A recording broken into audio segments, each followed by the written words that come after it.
The chamber had no windows. The Shalvith did not believe in windows. Windows implied doubt, an openness to whatever lay outside the walls. The Grand Council of the Shalvith Dominion made its decisions from a place of total certainty, surrounded by stone and polished metal and the soft, steady hum of 6,000 years of unbroken power. High Commander Vorath stood at the center of the chamber. His dark carapace had been polished to a mirror shine. He was tall even for his kind, nearly 3 meters of armored muscle and cold intelligence, and he had never, in 40 years of military command, lost a war. He did not expect to lose this one. He had not even considered the possibility. "The vote," he said. 12 council members raised their hands. All 12. The 13th seat belonged to Ambassador Velrith of the Kethari Observer caste, and Velrith's hand stayed folded in his lap. 13 present, the recorder said. 12 in favor, 1 abstaining. The resolution passes. The chamber filled with the sound of approval, secondary limbs striking the table in rapid rhythm, 12 sets of them, the percussion of certainty made physical. Velrith watched them and said nothing. He thought about Istanbul. 3 years ago, standing on a bridge over the water that divided 2 continents, watching the humans flow past him like a river that had never once in its entire history considered stopping. Millions of them. They argued and laughed and pushed past each other and stopped to look at things and started moving again. He had watched an old human man sitting alone on a bench throw pieces of bread to birds and look completely at peace with everything. He had watched 2 young humans in the middle of a screaming fight stop screaming, stare at each other, and then start laughing. He had watched a child fall off a bicycle, cry for exactly 25 seconds, and then climb back on. He thought about that child a lot. Humanity is hereby declared an enemy of the Shalvith Dominion and its allied states, Vorath announced. Subjugation operations will begin within the cycle. More percussion, more certainty. Velrith closed his secondary eyes and breathed slowly.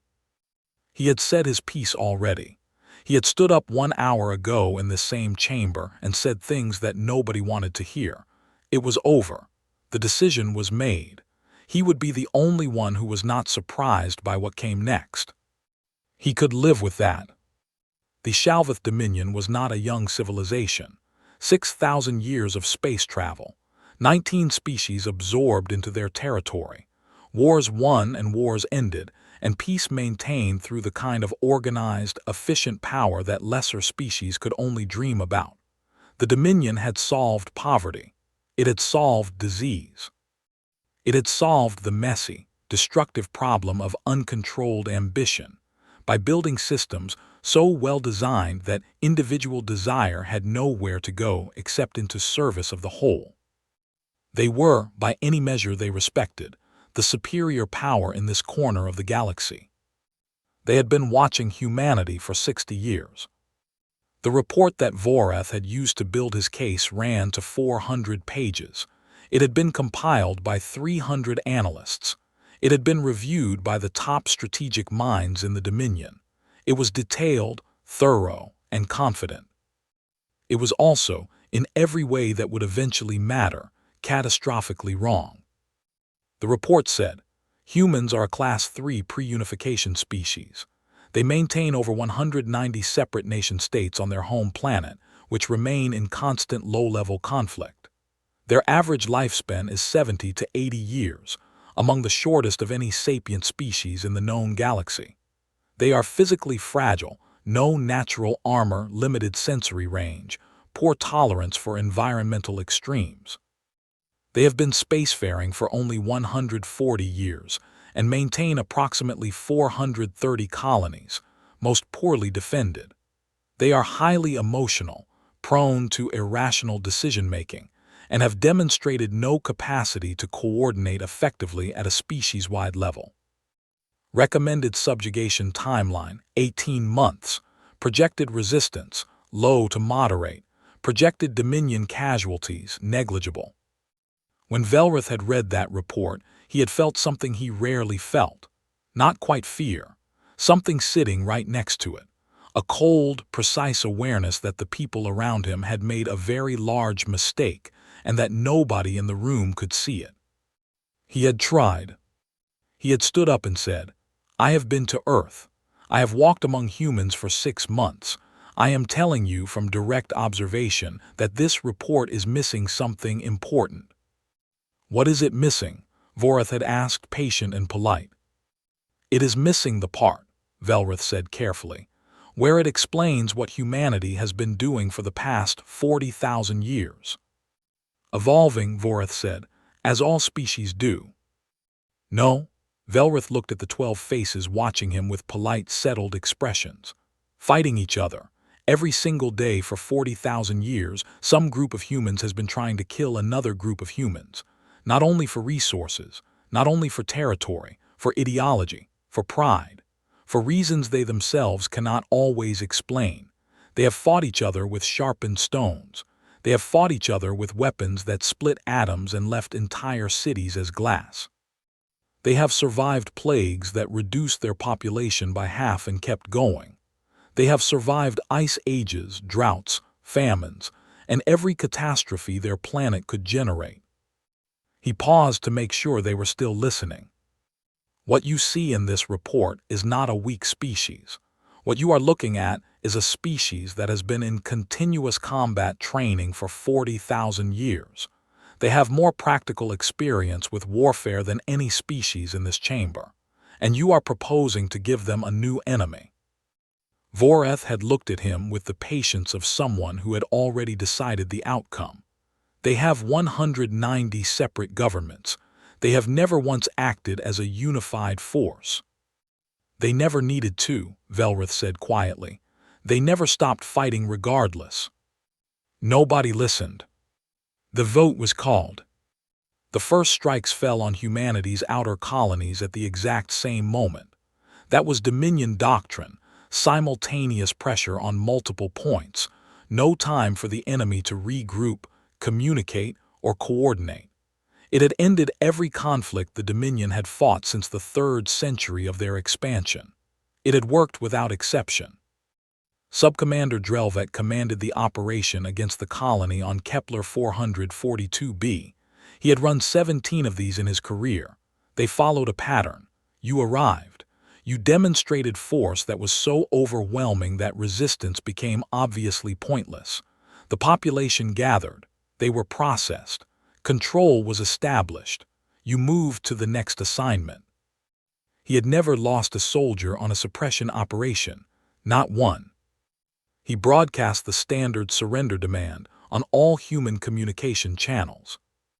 "Attention, colony of Kepler 442b. You are hereby called upon to surrender to the forces of the Shalvith Dominion. Lay down all weapons. Gather at the Central Administrative Building. Compliance will result in humane treatment. Resistance will be met with proportional force." He waited the standard 20 minutes. His communication officer looked up. "Sir, response incoming." "Good, sensible, put it through." A human voice came through the speaker. Male. Some kind of flat, unhurried accent that the translator had difficulty with. The words came out a half-second behind the sound. "This is Governor Hank Pelletier of Kepler 442b. Got your message." Drelvet waited for the surrender. "No." Drelvet's 4 eyes all focused on the speaker at once.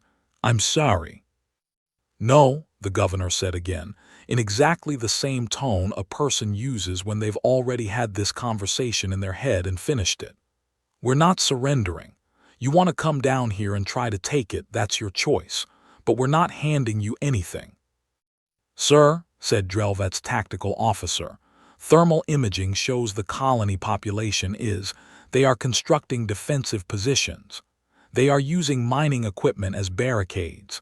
They are distributing what appears to be weapons from private stores and repurposed industrial tools." "They have 80,000 civilians," Drelvet said. "Yes, sir." "Against 6 warships." "Yes, sir." Drelvet stared at the communication panel. In 17 operations, He had never once had a colony simply say no. Not in that tone, not in that flat, unimpressed voice, like he had asked them to do something mildly inconvenient. "Send the ground forces," he said. The battle for Kepler 442b lasted 19 days. The Dominion had allocated 48 hours. The colony had no military garrison, no trained soldiers. What it had was 80,000 people who had spent their entire lives in underground mine systems and knew every shaft, tunnel, maintenance corridor, ventilation route, and pressure chamber in that entire rock. They had machines built to move through solid stone. They had engineers who could collapse a tunnel in 4 minutes and open a new one in 6.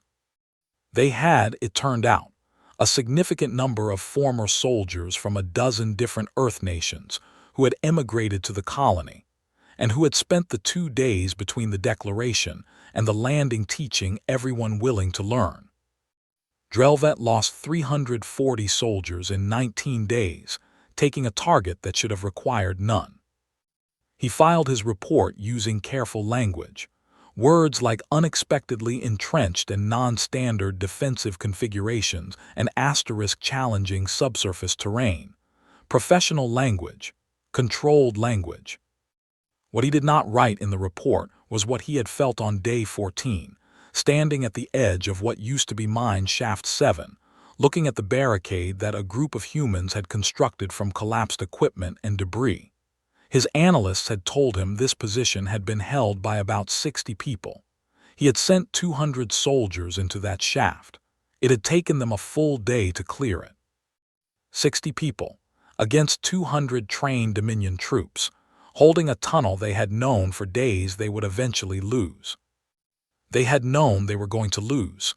They had kept going anyway. His language had no word for that. He had checked.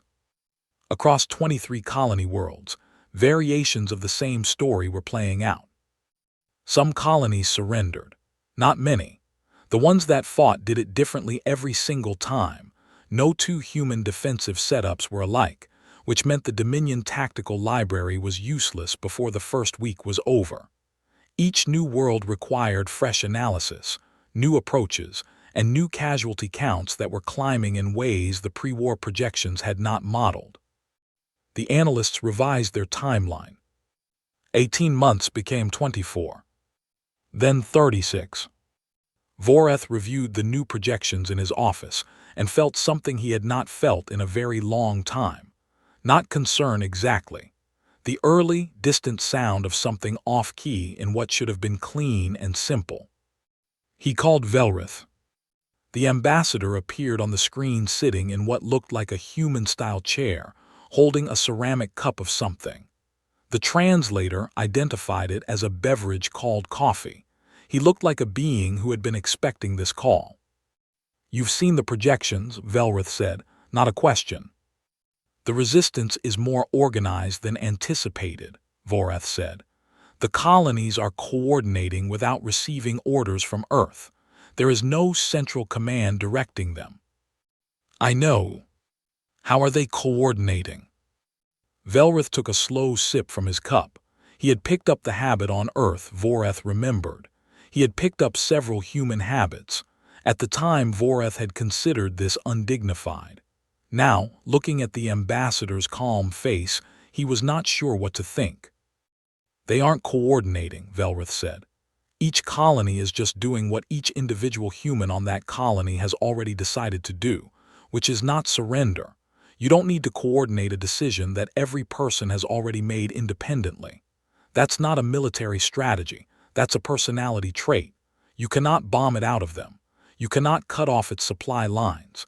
It simply exists in each one of them, separate from any command structure."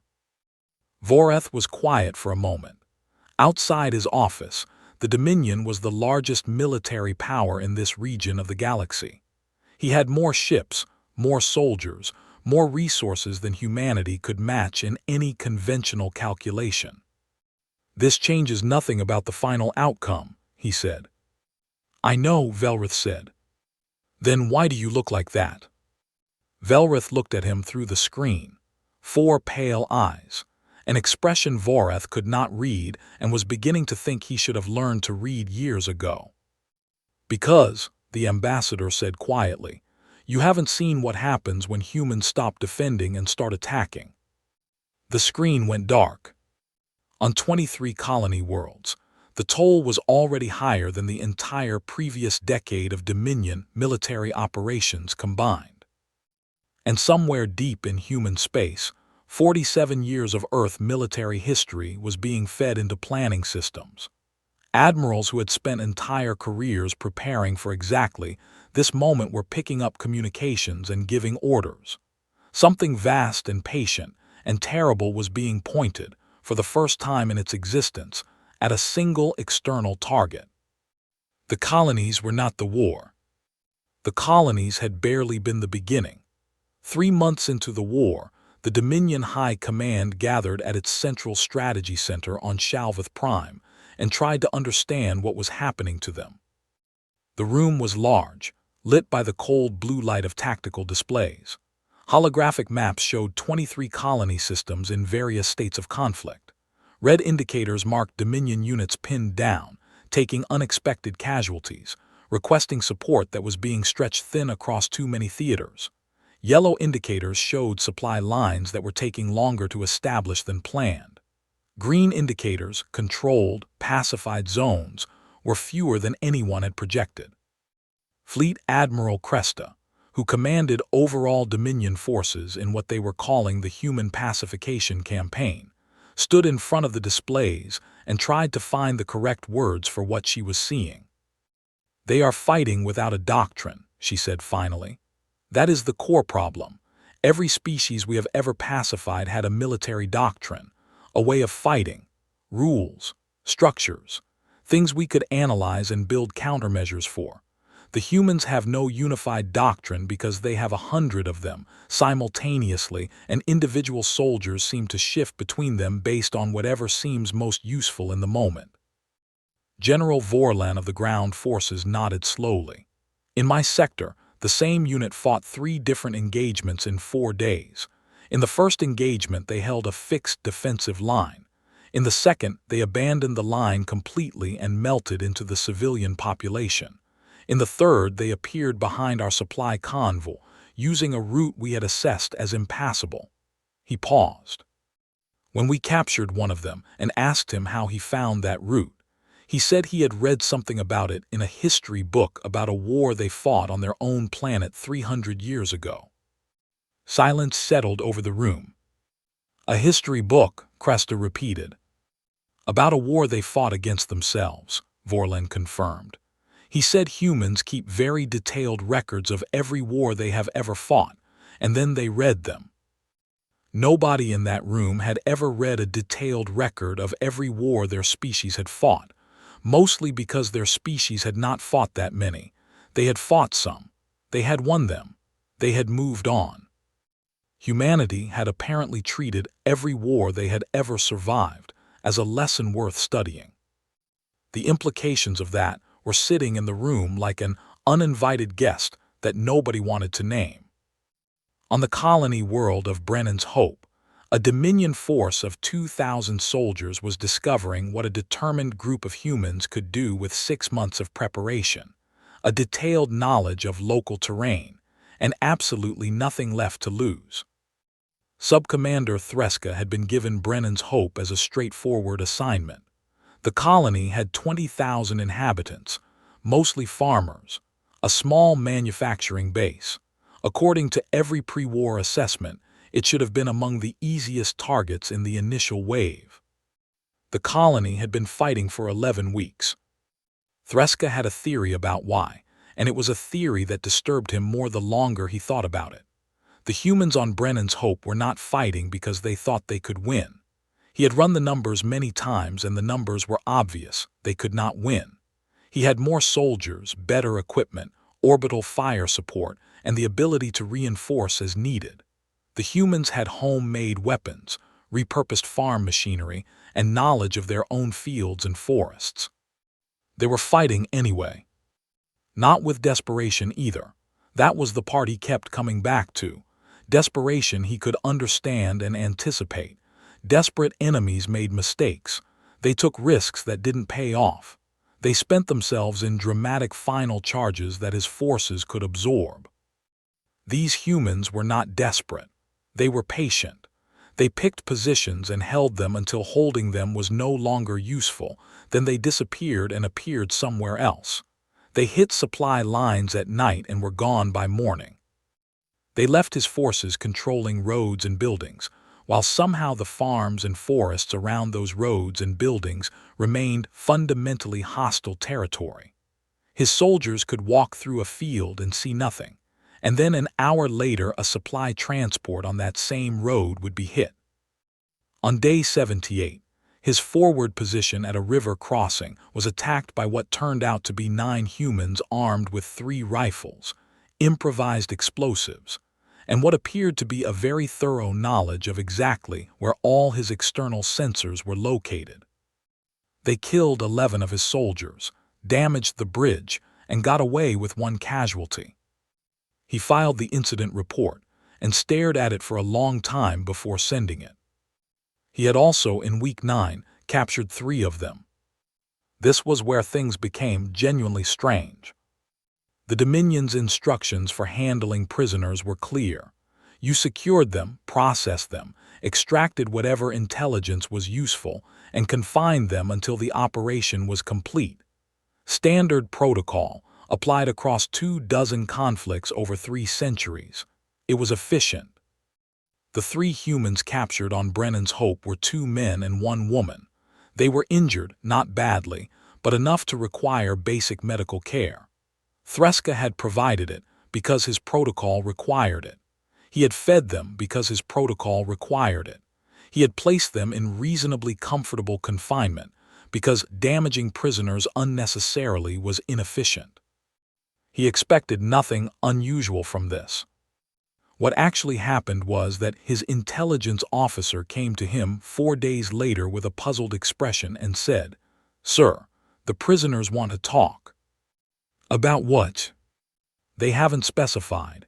They say they want to," the officer checked his notes, "they want to express gratitude."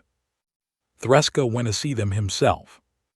The 3 humans were sitting in their confinement cell looking, against all logic, relatively relaxed.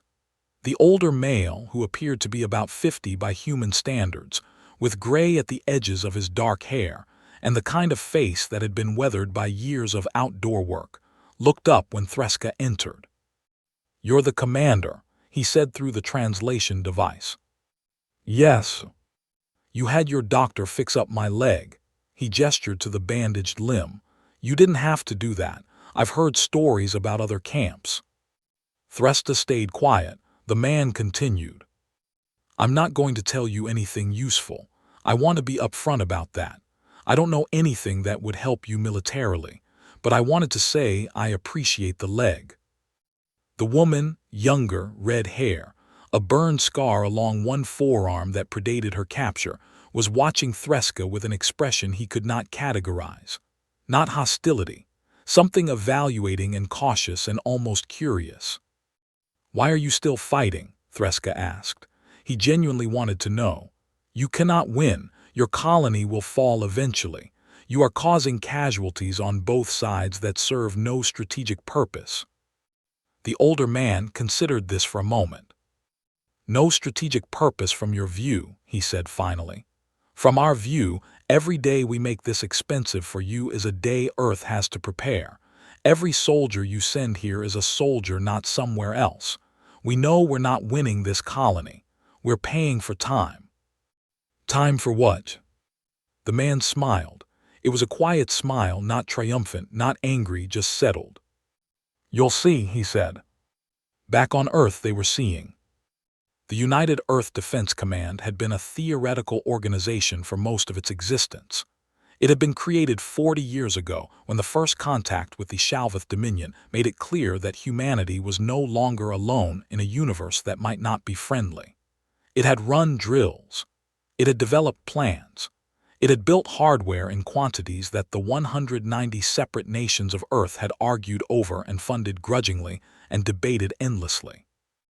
Now it had a war. Admiral Yun Jaisu stood on the bridge of the UEDC carrier Relentless and looked at the operational display showing the full scope of the conflict. 23 colony worlds under attack, 14 still resisting, 9 taken. The Dominion forces were pushing steadily but slowly, far more slowly than they had planned. Every day of that slowness was a day her fleet had used. Her fleet was not small. It had taken 30 years to build, piece by piece, through diplomatic battles and budget fights and technological development programs that had been classified so deep that most Earth governments didn't know the full picture. She had 340 ships. Not all of them matched Dominion vessels 1-for-1 in technology, but she had not been planning to fight the Dominion the way the Dominion expected to be fought. She had been planning to fight them the way humans fought. "Fleet status," she said. "All groups ready, Admiral, waiting on your order." She looked at the display one more time. The 14 colonies still resisting. She thought of the people on those worlds who had made the decision to buy time with their own safety, people who had never met her and would never know her name, buying days with blood. "Send the order," she said. "All groups, we're going to war."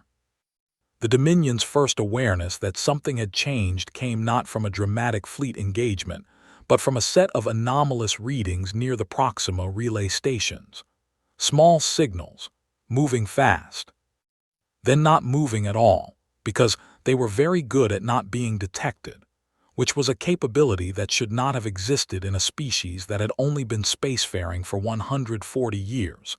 Except that humanity had been reading books about stealth and deception and ambush for 40,000 years, and had been very motivated to apply those lessons.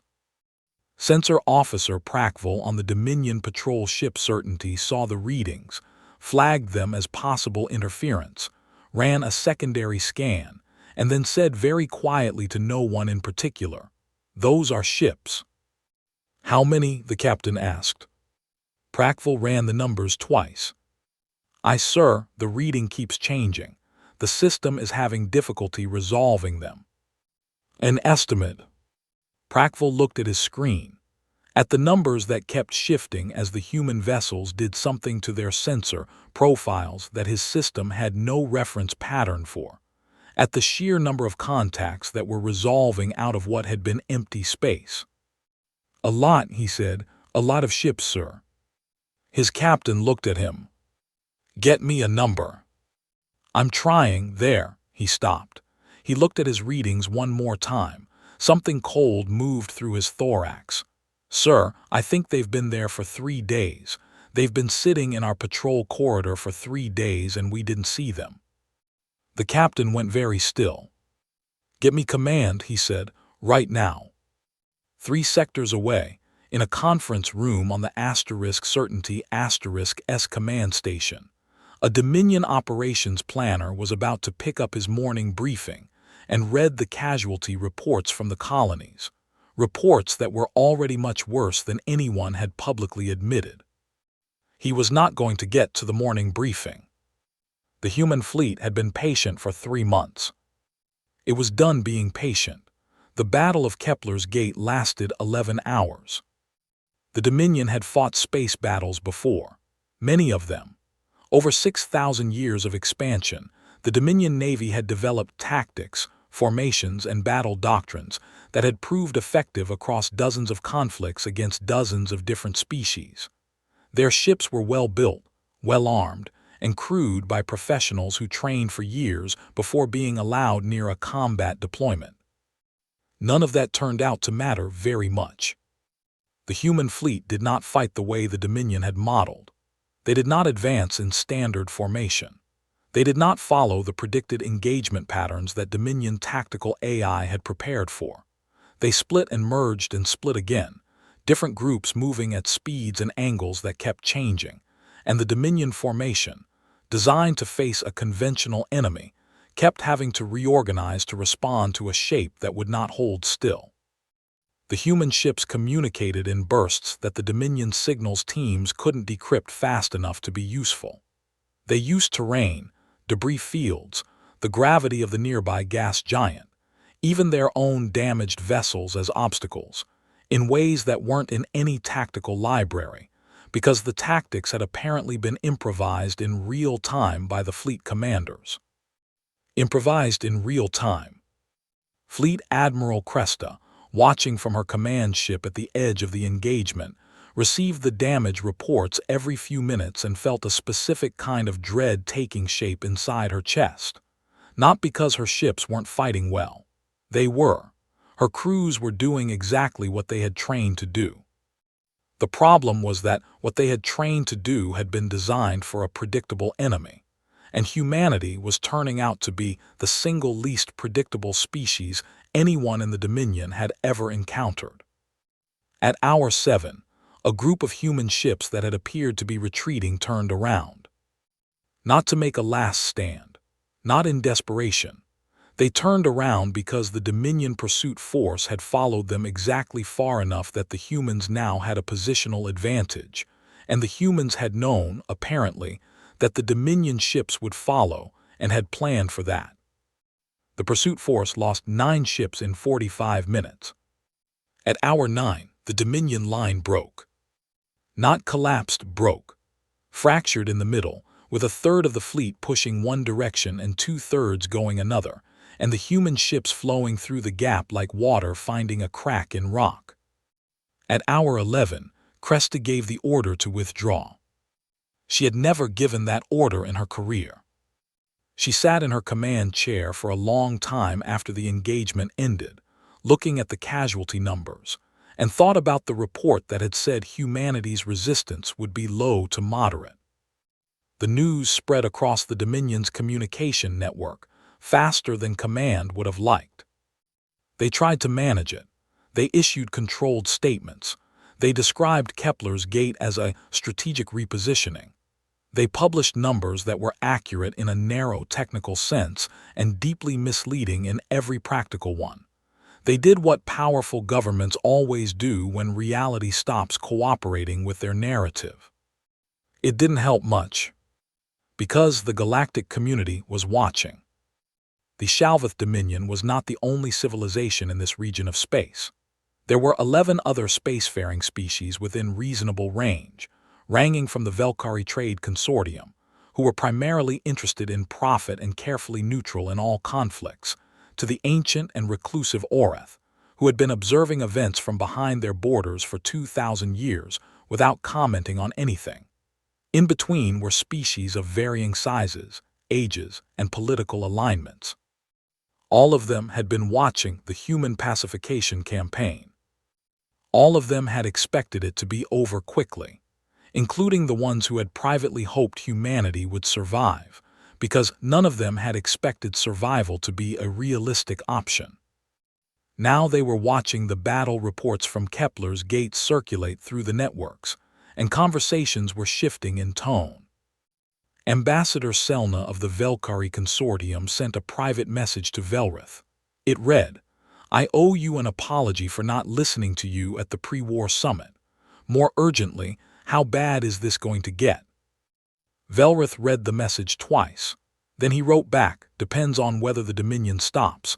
If they stop now and negotiate, it gets contained. If they keep pushing," he paused, chose words carefully. "The humans are not fighting to survive anymore. They are fighting to win. Those are two very different things, and the Dominion has not yet understood the difference." He sent it and went back to his coffee.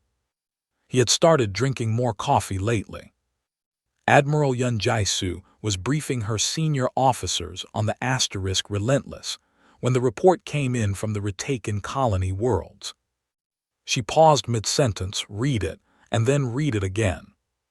"Good news," her executive officer asked. "We've retaken 6 colonies." She set the report down. "The Dominion garrison forces surrendered in 4 of them. The other 2, they withdrew when our fleet appeared in range." The room was quiet for a moment. "What are we doing with the prisoners?" someone asked.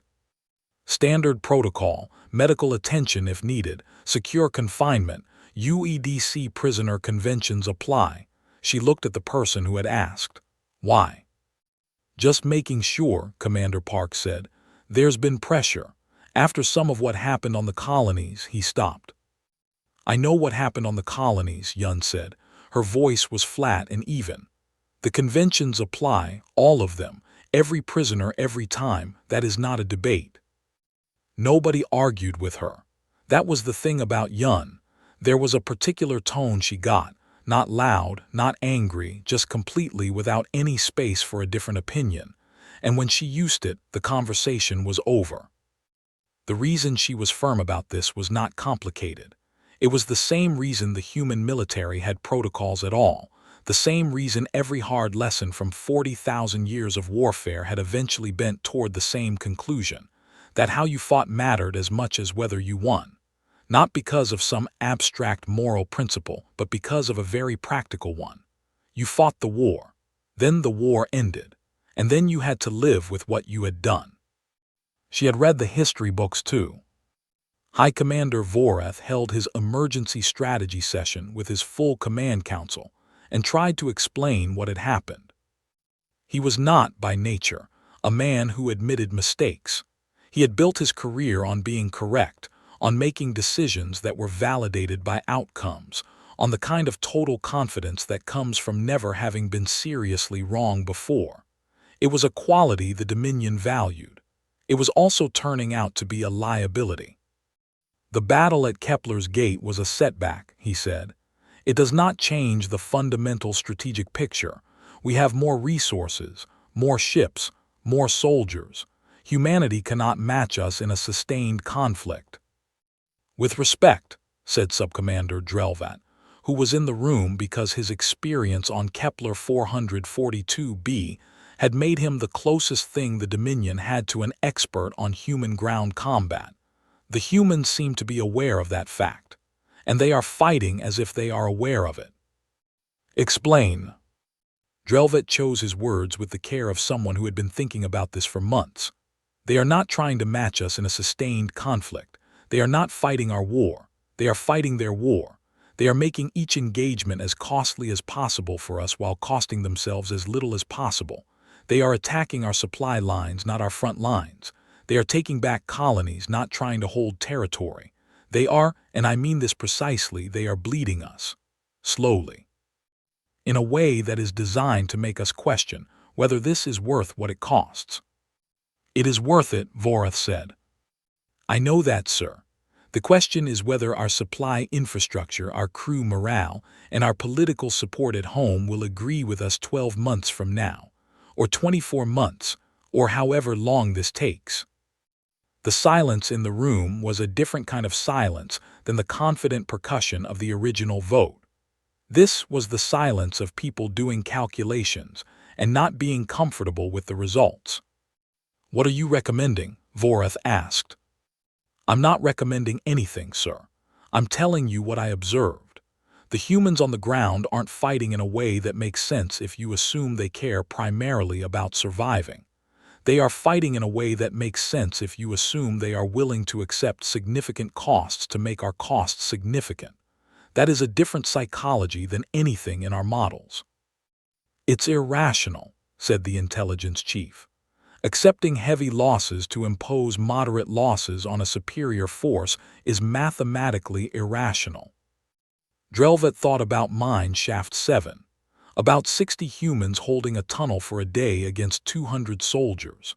About a governor named Hank Pelletier saying no asterisk in a tone that suggested he had given the matter exactly enough thought and was done with it. Yes, sir, he said. It is mathematically irrational.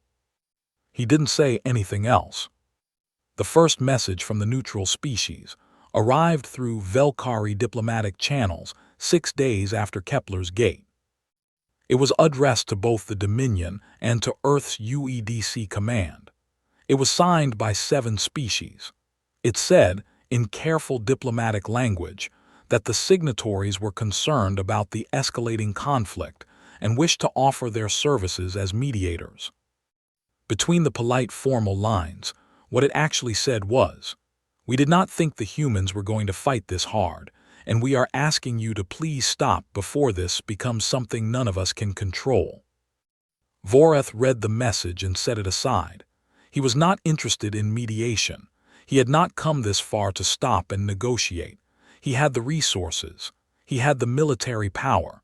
He needed more time and more force, and he had both available. He sent back a formal reply, thanking the signatories for their concern. He began planning for the next push. On a colony world called New Providence, a teenage girl named Maya Chen was helping move supplies through a tunnel that her father had dug over the past 3 months with a mining drill and a borrowed excavator. Her father was somewhere else in the network. She didn't know exactly where. That was the point of the network.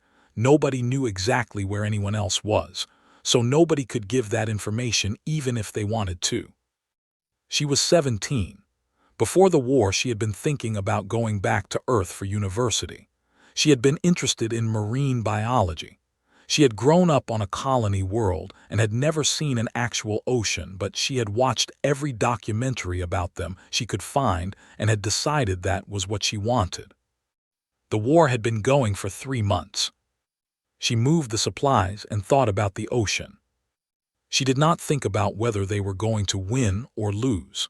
She thought about what needed to happen next and did that thing, and then thought about what needed to happen after that. Her father had told her once in a different context that the key to doing hard things was not to think about the whole hard thing. You thought about the next step. That was all. Just the next step. She thought about the next step. She moved through the tunnel with her supplies and did not make a sound. Somewhere above her, on the surface, Dominion soldiers were trying to figure out where the Resistance was getting its supplies from. They had been trying to figure that out for 11 weeks. On the eastern edge of the conflict zone, 2 Dominion patrol ships detected an anomaly at the edge of a debris field. The anomaly was a human ship, running silent, no active systems, drifting in a pattern designed to look like debris. What it actually was, a communications relay, part of a network of 70 such vessels that the human fleet had positioned across the conflict zone in the opening weeks of the war, giving them the ability to coordinate across systems in near real time, while the Dominion's communications were being disrupted by human electronic warfare teams. The 2 Dominion patrol ships moved to investigate. They did not report back. That was how it went now, not in big dramatic fleet battles, mostly in small moments that added up. A patrol gone quiet, a supply convoy 3 hours late, a garrison waking up to find that the building they thought they controlled was surrounded. Every small moment cost something. Small moments, accumulated over months, became large problems. Voreth's revised timeline was now 54 months. His logistics chief, a careful and methodical person named Brevda who had never served in combat and spent her career managing supply chains, had submitted a private report to Voreth that he had not shared with the rest of the council. The report said that, at the current rate of consumption, the campaign could be sustained for approximately 30 months before resource strain began to affect core Dominion systems. 54 months needed, 30 months available. Voreth put the report in a drawer. He was not out of options yet. He had not yet committed the full weight of the Dominion military. He had been treating this as a pacification campaign, a secondary action, something to be handled by a dedicated force while the main military held its position and maintained the Dominion's broader strategic posture. It was time, he decided, to treat it as a war. He began pulling resources from everywhere else. On the bridge of the Asterisk Relentless, Admiral Yun received the intelligence reports showing the Dominion buildup and nodded once, slowly, to herself. She had known this was coming. She had been preparing for it since before the first shot was fired. She sent 3 words to Earth Command. "They're going bigger." Earth Command sent 3 words back. "So are we, Month 8. The Dominion pushed with everything it had. Voreth had committed the reserve fleets. He had pulled garrison forces from systems that hadn't seen conflict in centuries. He had called in allied contributions from the three smaller species that had signed the Mutual Defense Pact with the Dominion, who contributed ships with obvious reluctance and even more obvious private doubts about the wisdom of this.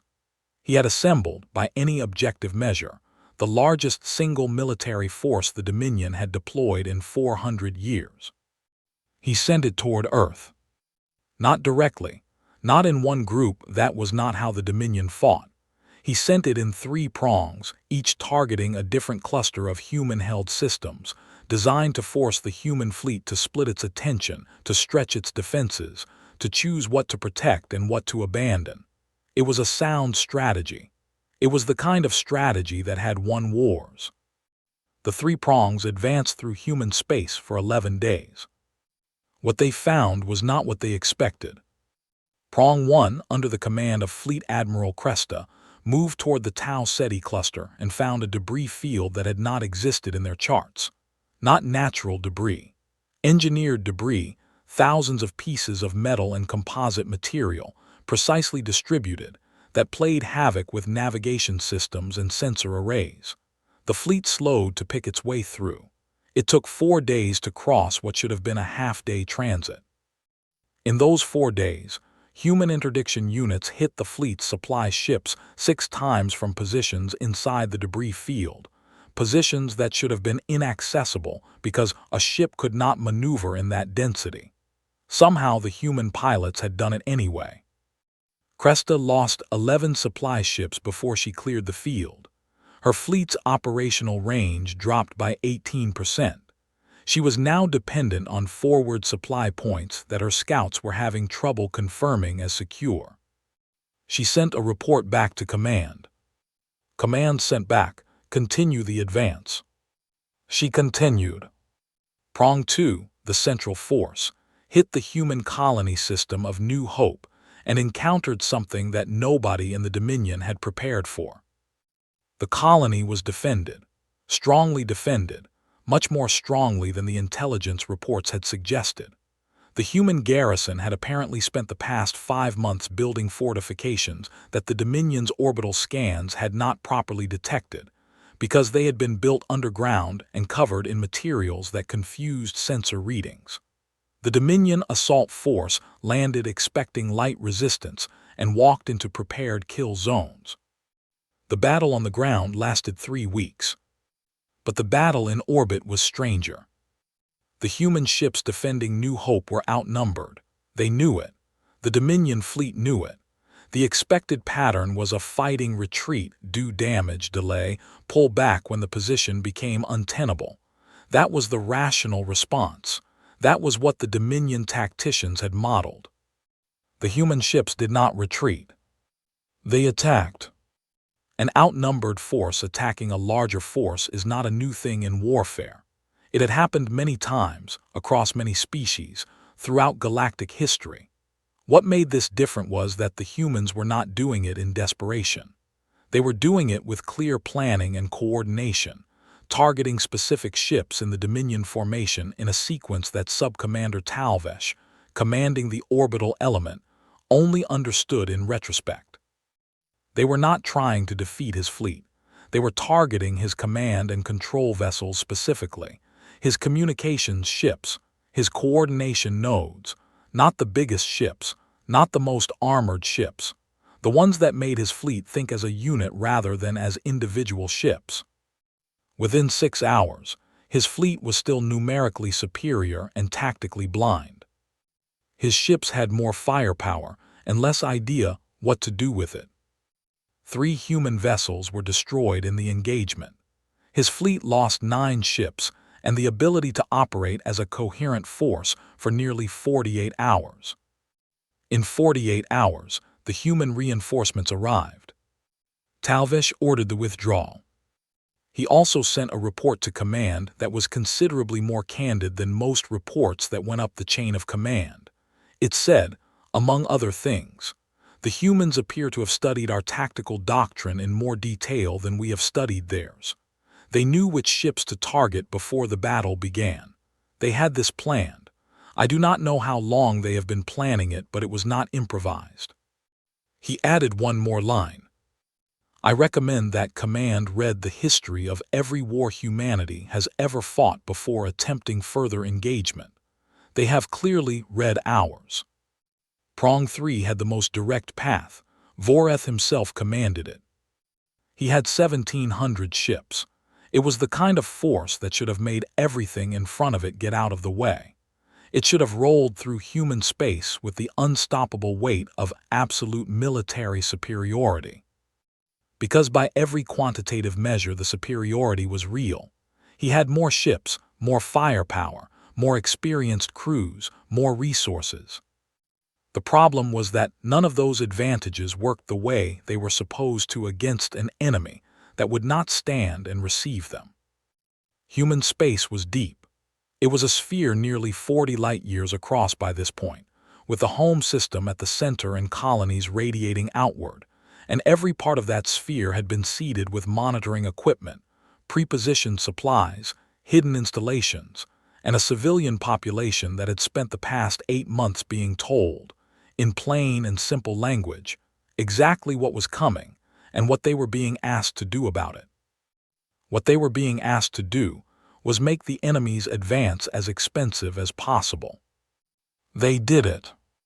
Prong 3 moved through human space at a fraction of its intended speed, spending resources at a rate that Voreth's logistics teams had not budgeted for, fighting an enemy that appeared, disappeared, reappeared from unexpected directions, and never once offered the kind of stand-up fleet engagement that the Dominion's advantages were designed for.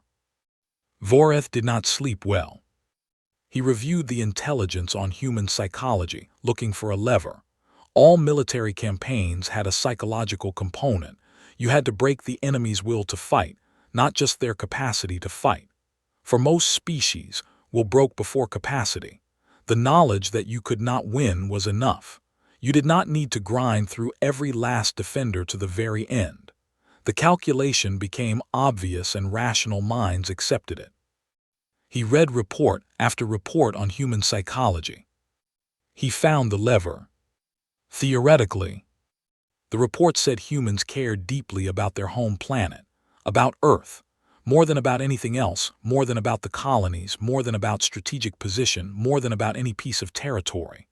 Earth was the center of everything for them, not just practically as the location of their government and their largest population. Symbolically, emotionally, every human, no matter where they were born or where they lived, carried some concept of Earth as the place that mattered most. Hit Earth and you broke the will. That was the theory. Voreth set his course for Earth. Velrith found out what Voreth was planning from a Velkari intelligence contact, who owed him several favors. He sat with the information for 2 hours, turning it over, examining it from every angle. Then he did something he had not done in his career. He contacted the human diplomatic office directly. The human diplomat he reached was a tired-looking woman named Dr. Erica Stern, who had the particular face of someone who had been working 20-hour days for 8 months and had stopped being surprised by things. She looked at him on the screen with calm, measured attention. "Ambassador Velrith," she said, "I know who you are. You're the one who abstained." "Yes, I have information you need. Voreth is bringing his full force to Earth. He believes that taking your home system will collapse your will to fight." Dr. Stern looked at him for a moment. "That's a theory," she said. "It's a wrong theory," Velrith said. "I am telling you this because I want this war to end before it becomes something that cannot be ended. I believe you already know this is coming. I believe you have prepared for it. I am telling you anyway because I want there to be a record that someone on the Dominion side tried." Dr. Stern looked at him for a long moment. Her expression was hard to read, not hostile, something more complicated. "Why does it matter to you," she asked, "that there's a record?" "Because after this is over," Velrith said carefully, "I would like it to be known that the Dominion was not unanimous." She nodded once, slow, like she was filing the information somewhere important. "Thank you, Ambassador," she said. "We've been ready for this for 5 months." the Dominion fleet arrived at the edge of the Sol system at hour 0 of month 9. It was the largest fleet ever assembled in the history of the Shalvath Dominion.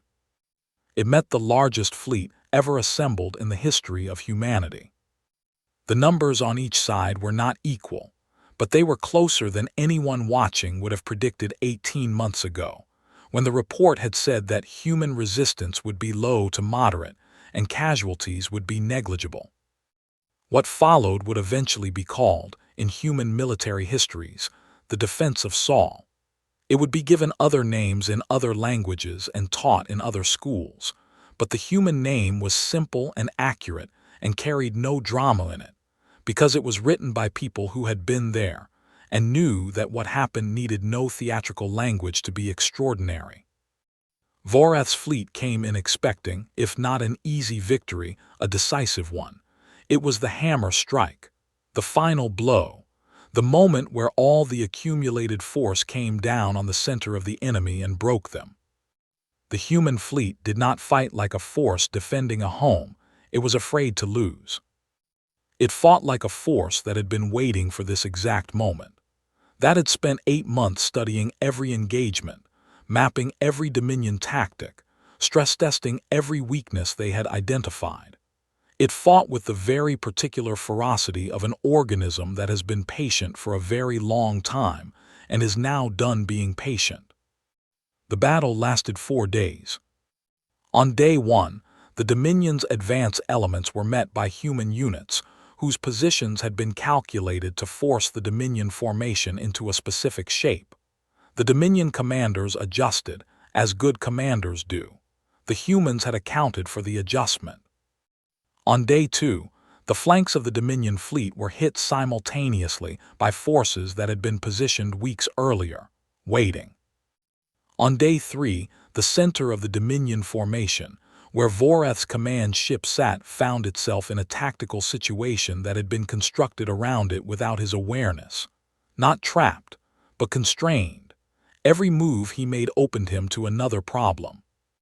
On day 4, Vorath lost more ships in 12 hours than the Dominion had lost in the entirety of its previous military history.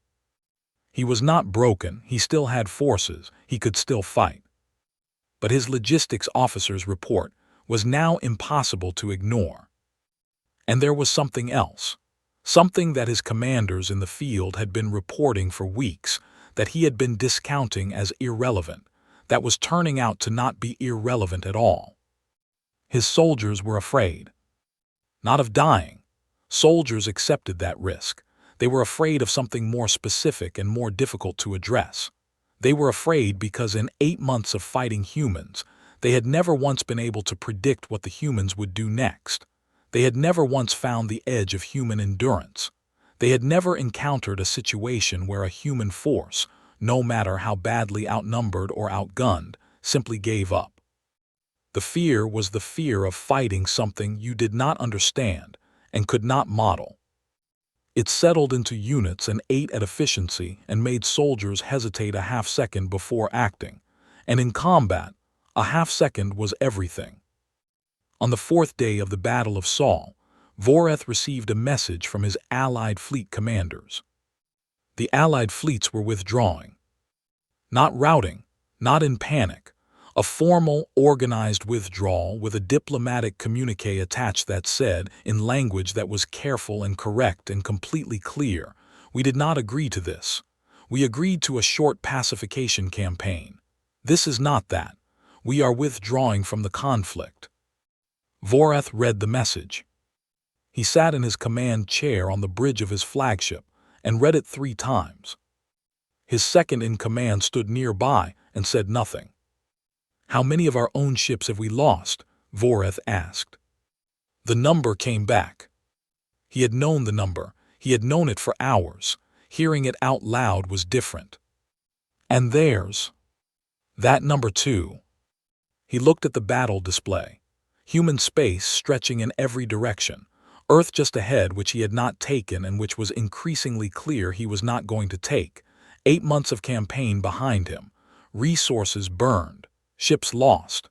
3 allied species now formally withdrawn. The neutral community watching. Velrith somewhere probably drinking coffee, not being surprised. He made a decision. It was the hardest decision of his career, harder than the vote in the council chamber, harder than anything he had done before. He ordered his fleet to hold position. And then, for the first time in this war, he opened a channel to the human command. Not to threaten, not to issue terms. To talk. The ceasefire held for 6 hours before anyone trusted it. Then 12. Then 24. Both fleets remained in position, neither advancing nor retreating, while communication channels that had carried targeting data and battle orders for 9 months were suddenly carrying something different. Voices, careful words, long pauses while translators worked and both sides tried to determine whether the other side meant what they were saying. Admiral Yun Jaisu conducted the first real conversation from a small room off the bridge of the asterisk Relentless. Just her, a translator and a communications officer. No ceremony. She had not worn her formal uniform. She was in her standard working clothes, which were clean but showed the wear of 8 months of continuous operation. Voreth appeared on the screen in full command armor. She noticed, without reacting, that it showed wear too. Small scratches and faint stress marks that hadn't been there in the pre-war intelligence photos. Admiral Yun, he said. Her name in his language was a series of clicks that the translator rendered as a formal address. High Commander, she said. A silence. I have studied your species for this campaign, Voreth said. I have read everything my analysts compiled. I have reviewed every engagement report from every theater of this war. Another pause. I do not believe I understood what I was reading. Yun waited. What I want to know, Voreth said, is whether there are terms under which this can end, and whether you are the right person to discuss those terms. Yun thought about the colonies, about 23 worlds that had paid a steep price for the months of delay that had let her fleet prepare, about the people in tunnels and shafts and improvised bunkers who had made themselves into obstacles for an empire because someone had to, about Maya Chen, somewhere on New Providence, whom she had never met and would probably never meet, who had moved supplies through tunnels and thought about the ocean. I'm the right person, she said. Tell me what you're offering. The negotiations lasted 3 weeks. They were held on a neutral station that the Velkari Trade Consortium made available, in a conference room that smelled faintly of a Velkari air treatment system, which had its own particular smell that neither human nor Shalvith found comfortable. That turned out to be useful. Shared discomfort is a modest kind of common ground, but it was something. Velrith was present as an observer, at his own request, and with the quiet approval of both sides.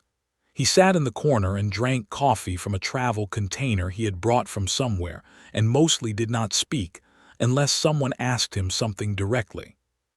He had been waiting for this room for 9 months.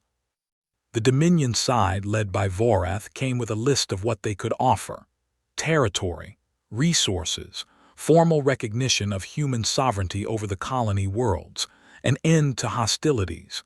The language was careful and the concessions were real. Vorath was not a fool. He understood the position he was in. The human side, led by Dr. Erica Stern of the UEDC Diplomatic Office, listened to all of it. Then she put a different document on the table. The document was not a list of demands.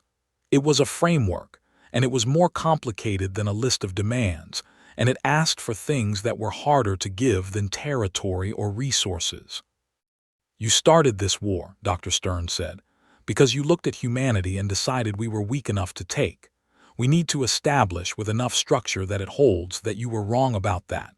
Not as a point of pride, as a practical matter. Because if the only outcome of this war is a ceasefire, then in 20 years when we've both rebuilt, whoever is in that seat, she gestured at Vorath, is going to look at the same intelligence reports and think maybe this time it'll be different. Vorath was quiet. What is it you want? He asked. We want a peace that's expensive enough to break that neither side tries to break it. We want the colony worlds left alone permanently. We want formal diplomatic status at the Galactic Council level. We want the Dominion to publicly acknowledge that this war was a mistake. She paused. That last one is not for us. It's for the rest of the galaxy. Voreth looked at her. You want me to stand in front of the Galactic Council and say we were wrong? Yes. That will have political consequences for the Dominion domestically that. I understand that, Dr. Stern said. I'm asking anyway. Another silence. If I do that, Voreth said slowly, what do we get? You get to go home, Dr. Stern said, with your fleet, with your remaining forces on the colony worlds. We don't pursue, we don't press the advantage, we stop. Right now, everything we have, we stand down. She looked at him steadily. You get to tell your people that you ended this war before it got worse, which it would have. Voreth held her gaze. He knew she was right. He had run the numbers enough times to know she was right. Another 6 months of this campaign and the Dominion would begin to feel the strain in systems that had nothing to do with the military. Supply chains, industrial output, the civilian sectors that had been quietly subsidizing a war the government had told them was almost over for 9 months, with no end in sight. He also knew, because he had read the battle reports, all of them, every engagement from every theater, that the human military was not tired. It was, if anything, more organized and more capable at month 9 than it had been at month 1, as if the war itself had been a kind of accelerant, as if being pushed had made them sharper. He thought about what Velrith had said in that very first call. You haven't seen what happens when humans stop defending and start attacking. He had seen it now. I need to consult with my council, he said. Of course, Dr. Stern said. The consult lasted 2 days. Not because the answer was unclear. The answer, by day 2, was very clear to everyone in the Dominion command structure, who was willing to look at the actual numbers without the filter of pride or sunk cost or institutional momentum. The answer was that the war needed to end, that the terms were survivable, and that the alternative was worse. It took 2 days because of the pride, because of the institutional weight of 6,000 years of not being wrong, because the vote in the chamber had been unanimous, -1, and the person who had abstained was now sitting in a conference room on a neutral station, drinking coffee and being, quietly, correct about everything. On the second day, Voreth called Velrith to a private conversation. You knew, Voreth said. Yes, Velrith said. You knew from the beginning. I knew enough to know that I didn't know enough to predict exactly how it would go, Velrith said carefully. I knew that the assumptions in our report were wrong. I knew that 60 years of observation had not captured what kind of species humanity actually was. I tried to explain that. You failed to explain it convincingly. Velrith looked at him with an expression that was not quite reproach, something more patient than that. I didn't have the right words. I don't think there are right words for it, actually. I think you have to see it. You have seen it now. Voreth was quiet for a moment. What are they? He asked. What kind of species is humanity? Define it. In terms I can give the Council. In terms I can give the Galactic Council when I stand in front of them. Velrith took a sip of his coffee. He thought about Istanbul, about the bridge over the water, about the child and the bicycle. They are the species, he said slowly, that evolved on a difficult planet surrounded by things trying to kill them, fighting each other when nothing else was available, and every single time they were knocked down they got back up. Not because of a command structure, not because of a hive mind, not because of a centralized will, because each of them individually has that response built into them. He paused. They are 40,000 years of lessons about how to survive hard things, compressed into individuals who live only 70 years each, which means every generation has to learn the lessons again. And they do. They always do. He set the coffee down. They are the most dangerous thing in the galaxy not because they are the strongest. They are the most dangerous thing in the galaxy because they refuse to accept that losing is final. Voreth sat with that for a long time. I should have listened to you, he said finally. Yes, Velrith said, but you know that now. High Commander Voreth stood before the Galactic Council 3 weeks after the ceasefire. The chamber was full in a way it almost never was. Every species with a seat had sent a representative, and most had sent their most senior ones. The Velkari were there. The ancient Oreth had sent an observer for the first time in 300 years. The 3 allied species that had withdrawn from the campaign were there, seated carefully apart from the Dominion bloc, their presence its own quiet statement. The human delegation sat on the right side of the chamber. Dr. Stern, 3 others. They did not wear military uniforms. They wore plain civilian clothes, which Velrith thought was a deliberate choice and respected for its subtlety. Voreth spoke for 20 minutes. He gave an accurate account of the war. He did not soften the casualty numbers. He did not obscure the decisions that had been made or the assumptions that had driven them. He described what the campaign had actually looked like, on the ground and in space, as honestly as he could manage. He said, "We made a decision based on incomplete understanding. We assessed a species by the metrics we use for all species, and those metrics did not capture what humanity actually is. This was an error of intelligence and an error of judgment, and it was mine. I take responsibility for it. The Dominion takes responsibility for it." He said, "We were wrong to start this war. The terms we have agreed to are just, and we will honor them." He sat down. The chamber was quiet. Then Dr. Stern walked to the floor. She was shorter than most of the beings in the room. She had a quiet, unremarkable face that had been doing complicated work for 9 months and showed some of the wear of it. She stood at the center of the floor and looked around the chamber without hurry. "We accept the Dominion's acknowledgement," she said. "The war is over. The terms stand. We hold no malice toward the Dominion people who did not choose this war. We hold no malice toward the allied species who participated and withdrew." She paused.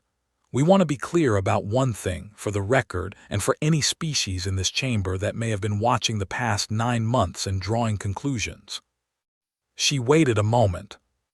"We are not looking for enemies. We never have been.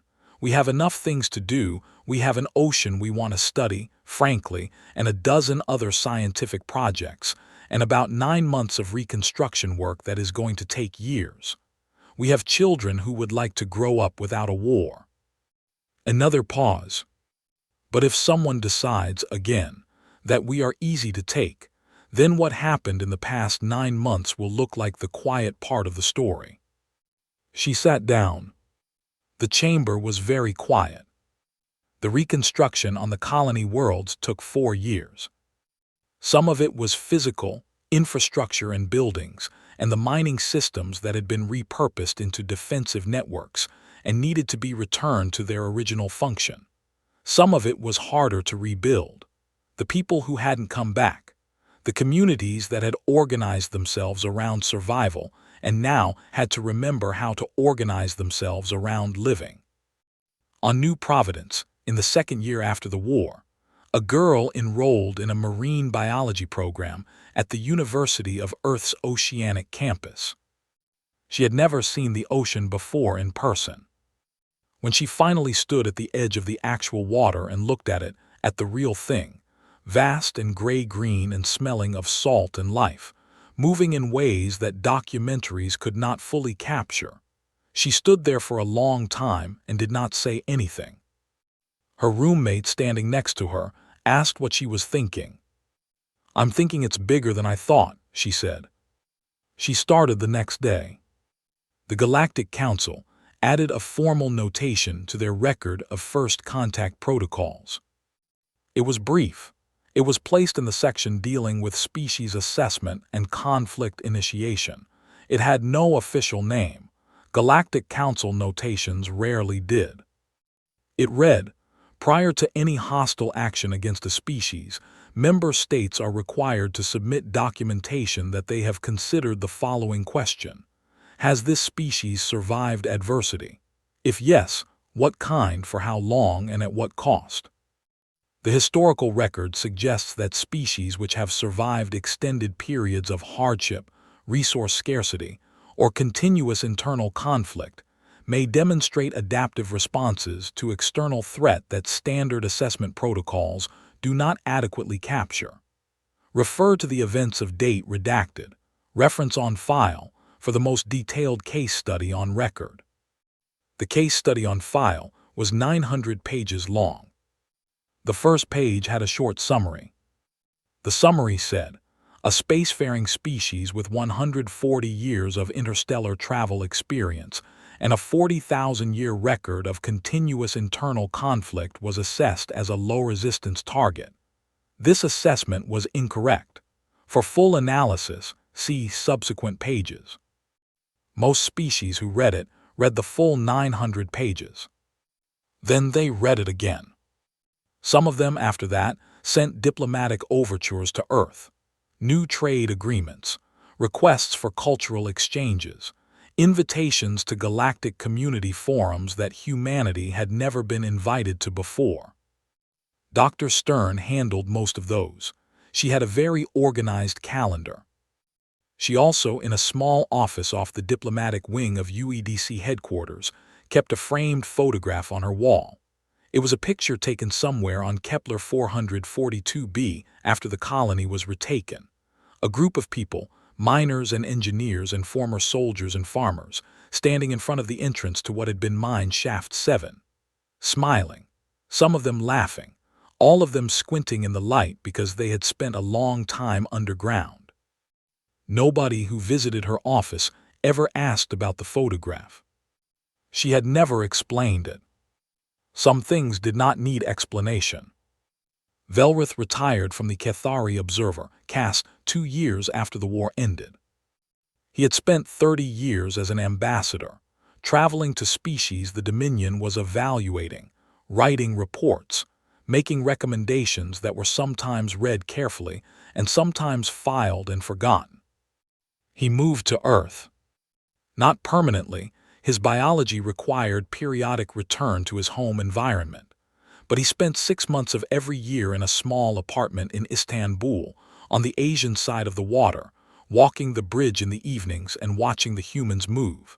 Still moving, still arguing and laughing and building and tearing down, still stopping to look at things and then starting again. He had a coffee shop he went to every morning. The owner knew his order. The regulars recognized him. A few of them knew who he was. Most of them did not and treated him as they treated anyone with the particular flavor of Istanbul friendliness, which was not effusive but was consistent and real. He had tried once to explain to the coffee shop owner what he had tried to do before the war, and why it had mattered that he had tried. The owner, a woman in her 60s with gray hair and a permanently amused expression, had listened, nodded, and then said, "Good. Better to try and not be listened to than to not try." She had refilled his coffee. He had thought about that for a long time. Better to try. The sun went down over Istanbul on an ordinary evening, as it had done for every ordinary evening that city had survived, which was a number so large it had lost meaning. The lights came on. The bridge filled up with people. Somewhere a radio played something in a language he was still learning. He sipped his coffee. He watched the humans. He was glad, in a way he could not fully articulate in his own language, that they were still here.